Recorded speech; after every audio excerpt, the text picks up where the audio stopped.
आज आपसे लोग कहेंगे कि जो मुसलमानों से नफरत करते हैं कि मुसलमान जिम्मेदार है पार्टीशन का, मुसलमान जिम्मेदार है पार्टीशन का, तो मैं आपसे यह अर्ज करना चाहूंगा कि भारत के विभाजन का मुसलमान जिम्मेदार नहीं है। ये जो मुसलमानों से नफरत करते वो आपसे बोलेंगे नहीं नहीं ओवैसी क्या तुम गलत कह रहे हो, क्या उस वक्त सेंट्रल असेंबली माने उस वक्त की पार्लियामेंट में 102 सीट थी, 30 रिजर्व थी मुसलमानों की, 30 के 30 मुस्लिम लीग जीत गई।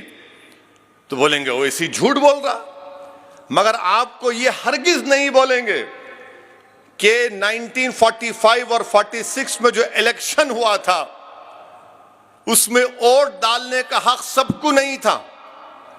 जैसा आज जो 18 साल का हो जाके वोट डाल सकता है, उस जमाने में वोट डालने का इख्तियार सिर्फ उन्हीं को था जो इनकम टैक्स देते, जो नवाब थे, जो जमींदार थे, जो पढ़े लिखे थे, उन्हीं को वोट डालने का इख्तियार था। बाकी आम मुसलमान को वोट डालने का इख्तियार नहीं था।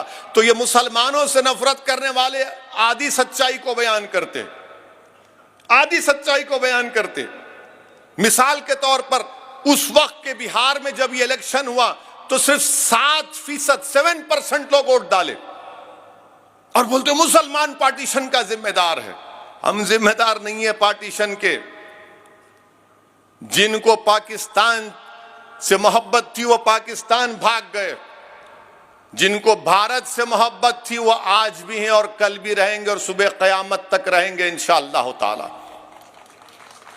मगर पार्टीशन का जिम्मेदार, और अगर कोई ज्यादा इल्म चाहता है तो मैं कहूंगा कि ग्रैनविल, ऑस्टिन ग्रैनविल एक बहुत बड़ा कॉन्स्टिट्यूशन का एक्सपर्ट है, उसकी किताब है Indian constitution, Oxford university press में छपी गई।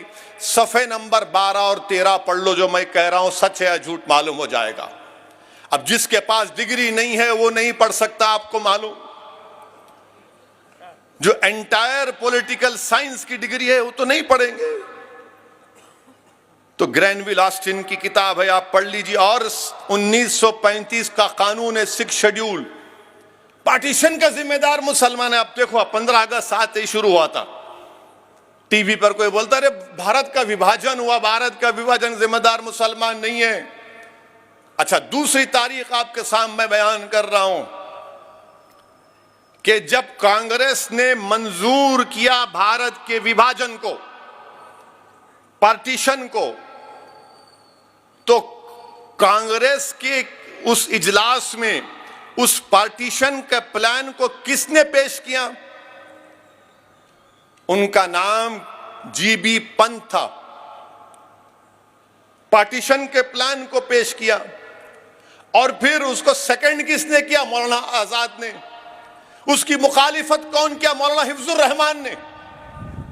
मौलाना हिफ्जुर रहमान ने वो तारीखी जुमला कांग्रेस के इजलास में कहा था कि अगर आज आप इस पार्टीशन को, पाकिस्तान को बनाने की रजामंदी देंगे तो हम अपने हाथ से अपनी तारीख को मिटा देंगे, हम अपने हाथ से उन वादों को भुला देंगे। ये मौलाना हिफ्जुर रहमान ने कहा था। मगर आप बोलते हम जिम्मेदार, मुसलमान जिम्मेदार नहीं है।